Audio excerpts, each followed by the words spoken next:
talking about some of the issues as we were putting this together, and it's amazing just to hear the differences between the AHJs and how we think about some of these changes as we look ahead. So I too am excited to present with David, and hopefully we'll have some real good discussion points around some of these problematic areas, potential problematic areas. So Yeah, both, we were discussing a few of them, and as we kept going, it says, "Wow, we just filled up most of the time span just talking back and Yeah. forth about them." So it should be pretty easy for us to fill in our time slot. are you going to give Tim and I any time to talk? Yeah. Probably very little. They're very little. Just a little. Well, it depends on how much money keeps coming in. It may get we go.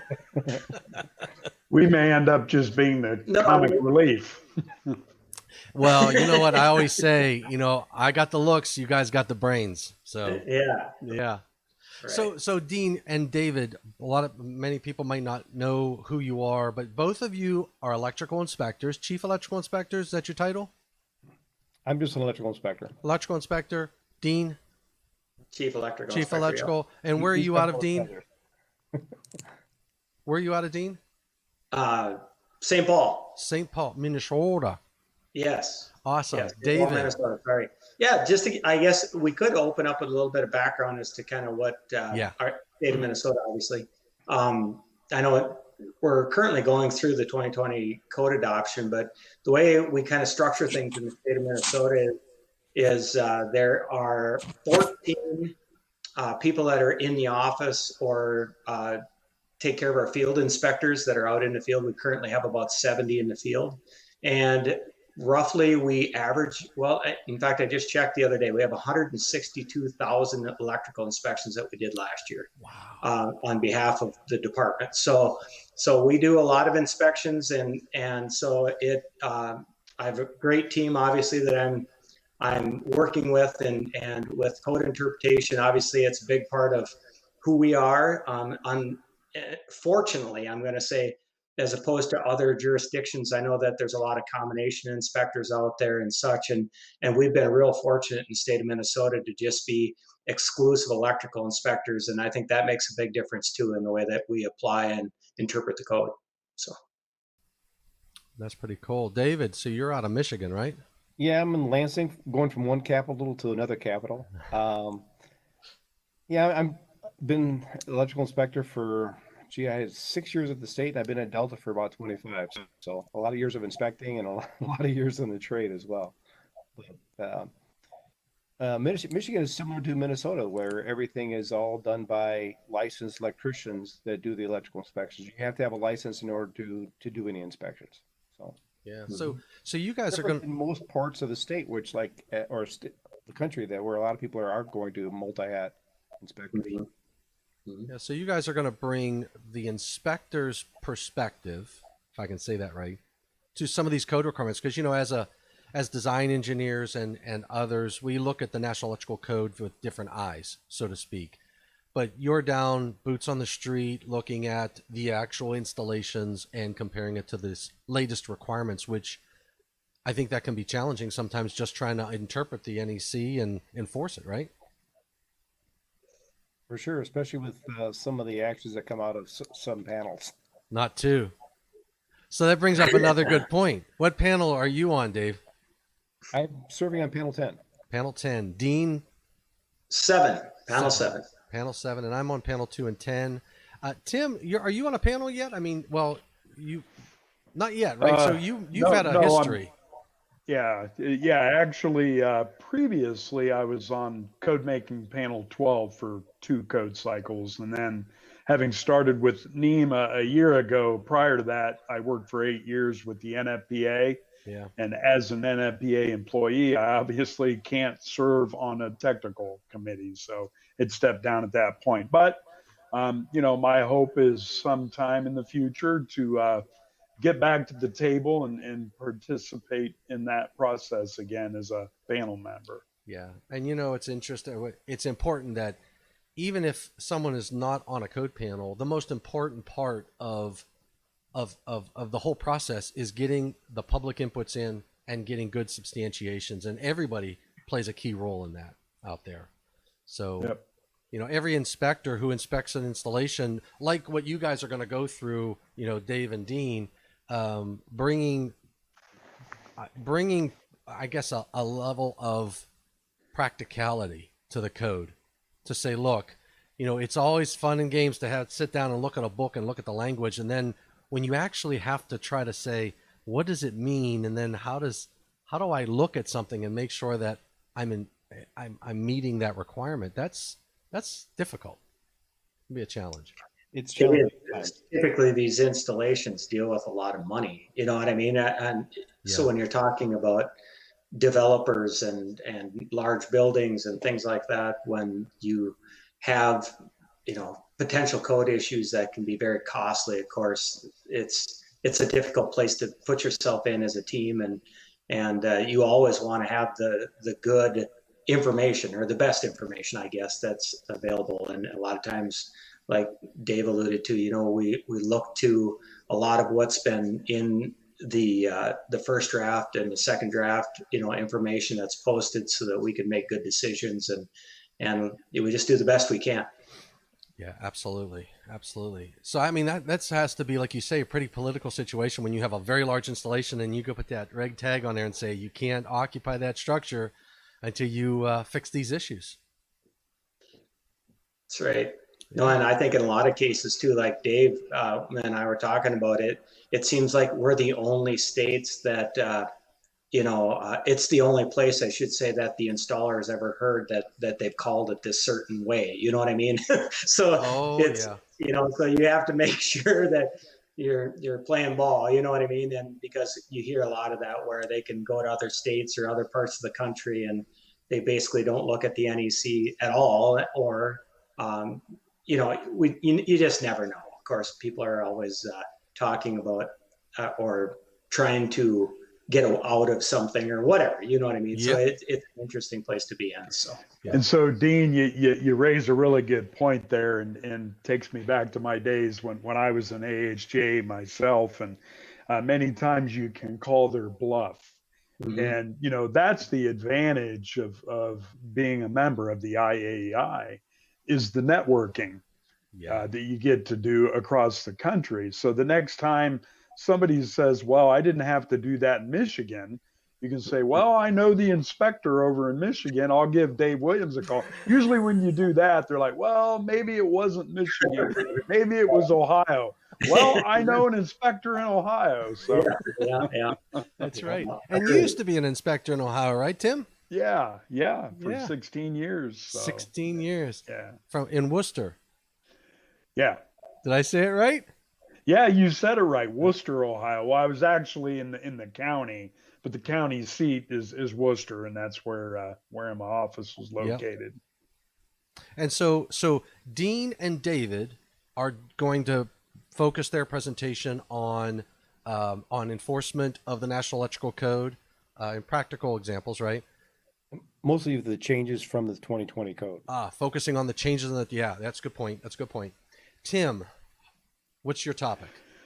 Yeah, and ultimately, thanks, Tom. Again, I'm Tim McClintock. I'm the Midwest field rep for NEMA, and my area covers a 17-state region in the Midwest, lines up with the Western section IAI.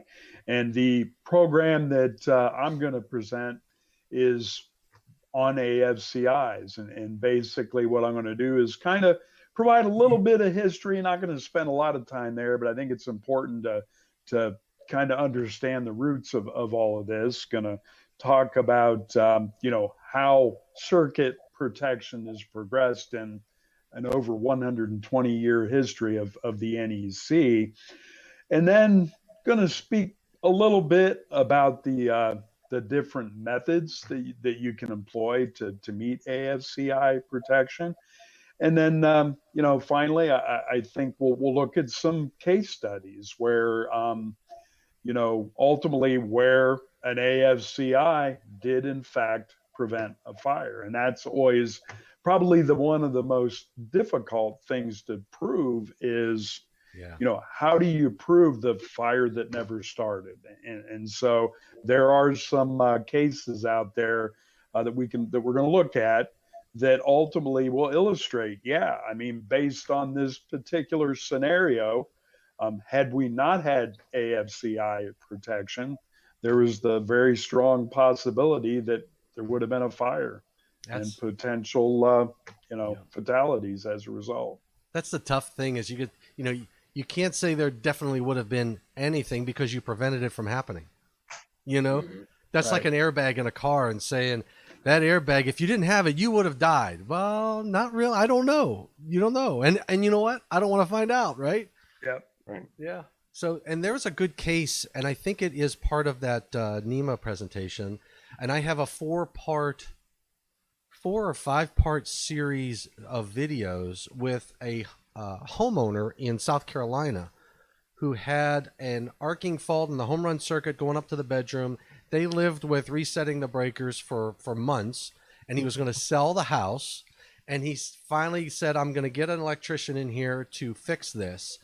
And we talk about his journey and what they found, and it was absolutely astonishing, the problems. Well, it was a gusset plate, wasn't it? They drilled a steel gusset plate. They drilled through a gusset plate, but what was the kicker was the electrician said he went upstairs because when they figured it was the home run, he went upstairs to see where the conductor came up from the basement and went down to the basement from the light switch.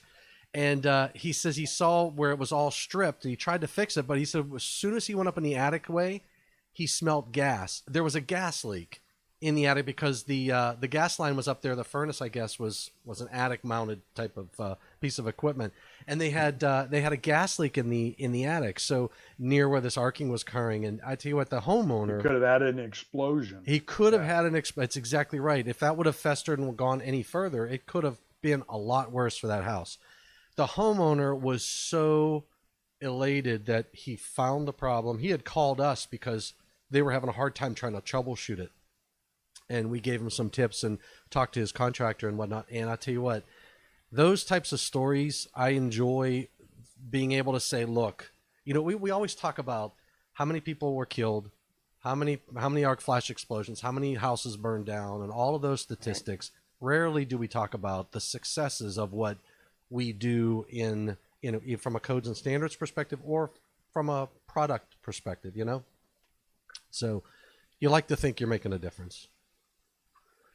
And that's part of mine is I've got an arc flash case study. We employed an arc flash reduction technology in an industrial facility. It's a chemical facility, and they would have had an explosion. There was electrical work being performed, and I'm going to talk about what work was being performed, the 70E steps that they took to help mitigate or reduce the likelihood of something happening. They took all the right steps, but just as anything, nobody plans to make mistakes, and a mistake was made. And we're going to talk about the success story of an arc reduction technology that saved some lives that day. So hopefully between the 3 presentations, we should be able to provide some levity and some real world examples and practice for those who attend. Should be good. Yeah. I mean, is there any reason for anybody to visit and watch any other presentation other than our 2-hour session? I think they're all what the other side looks like. Absolutely. I was wondering what you guys were going to say. Of course, stop here first. Stop here first. Absolutely. Yeah. So we have a really good lineup next week. And I don't know if you guys are aware, we're doing the digital R&R Ranch in the evening. And we're going to have Larry Ayer on Monday night, Core Lane Committee Chair, talking about future of the NEC and a bunch of the work that's been going on for the 2023 cycle. I think, David, you're going to be talking maybe Thursday night, talking about the style manual, some of the style manual changes. And you and I, Dean, we worked on a task group together on Code Making Panel 7 stuff, but Article 555 and whatnot. So we did a lot of work in that area. So, maybe we'll touch on that in the evenings as well. Yeah. So, and then we have virtual vendor booths in the afternoon. 12:30 to 1:30. So, and we're selling those, and hopefully, I know Schneider Electric signed up already. I believe Eaton's right around the corner, and we're still trying to get other vendors involved in talking about what they do and the latest products on the market. And we'll put those out on our YouTube channel. So what do you guys think? We ready for next week? Yeah, who's the other 2 nights for the R&R? So far, we're going to have Donnie Cook is going. I'm not sure which night Donnie Cook is going to go on. Okay. We've got you're talking about the style manual. I've reached out to Robert Osborne. I haven't heard back from him because medium voltage is going to get a lot of love, I think, this cycle.